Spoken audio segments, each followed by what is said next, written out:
The Hawaiian Islands are an amazing place on this planet. 2,500 miles away from any other continent, we're isolated in the middle of the Pacific Ocean, and yet we're high islands. That is, we can go all the way from sea level to snow-capped peaks. And therefore, you have all kinds of habitats, everything from coastal to rainforest to cooler mountain slopes to snow-capped mountain tops. And if you picture what an amazing place that would be for people to live in, when our Hawaiian ancestors landed in the Hawaiian Islands, they found this stupendous set of ecological settings. In the Hawaiian Islands, we have thousands of different species of plants and animals in our mountains and in our streams and in our oceans. And of the thousands of species there, 90% of them are found nowhere else on the planet. So if you're going to protect those species, Hawaii is the only option for them on the entire planet. When you work in a place like Hawaii and you're thinking about the challenges of saving native plants and animals, you think, well, what's the major threat to them? Is it development? Is it resorts going in or more and more residential areas? No, the main problem that faces Hawaiian plants and animals is non-native plants and animals that have been introduced to the Hawaiian Islands over the last 2 centuries or more and have begun to spread uncontrolled in the forested ecosystems and other ecosystems around us.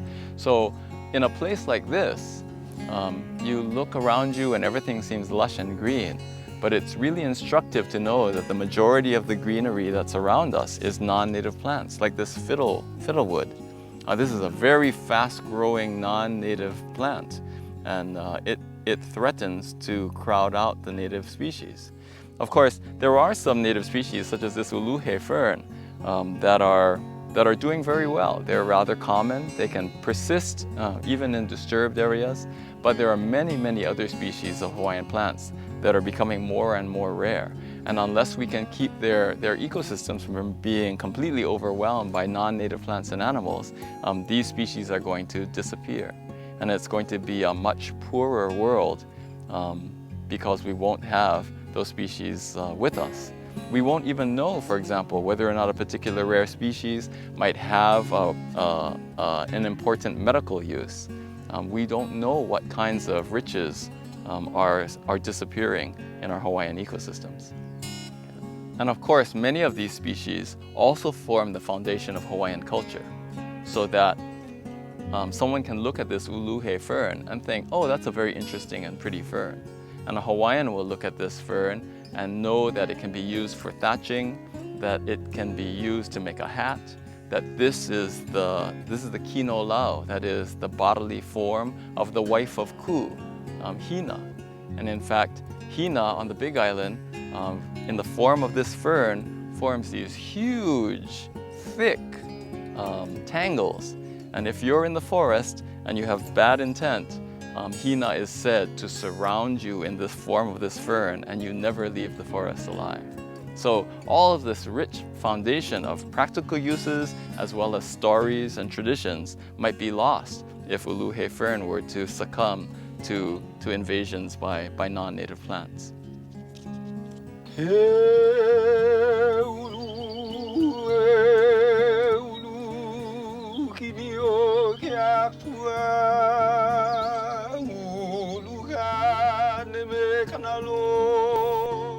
Actually, the reason that Hawaii is one of the best places in the world for studying volcanoes is that they're relatively safe.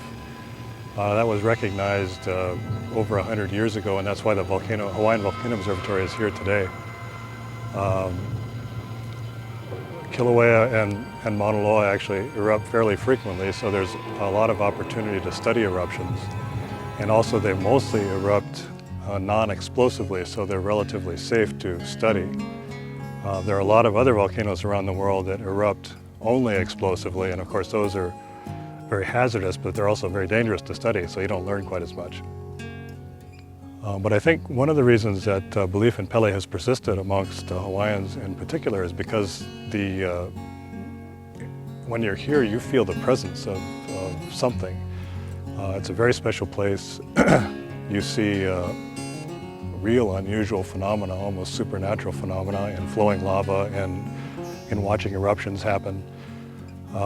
Sometimes as a scientist, it's almost difficult to concentrate on the scientific aspects and just observe as you experience so much.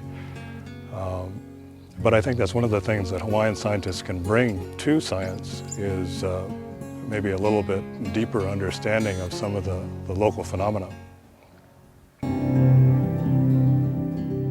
There is no place on Earth where more stars shine brighter than on the Big Island of Hawaii.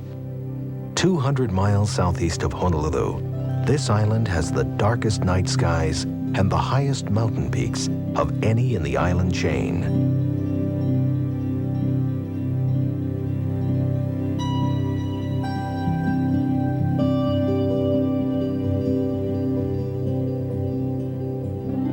We say that all of these things came from the sky. O ke au I kahuli vela ka honua, o ke au I kahuli lole ka lani. We say we came from there. The Polynesians say they came from the sky.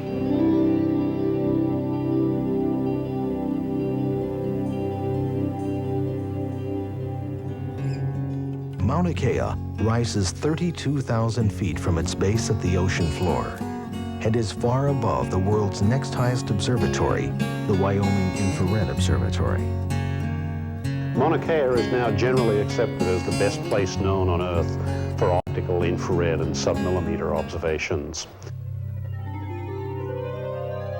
Like strange alien spacecraft, these otherworldly domes are parked on the pinnacle of the Big Island. They protect state-of-the-art telescopes worth nearly $200 million, a figure that will more than triple by the end of the century. These eyes on Hawaiian skies constantly scan the heavens in search of the answers to our universal questions.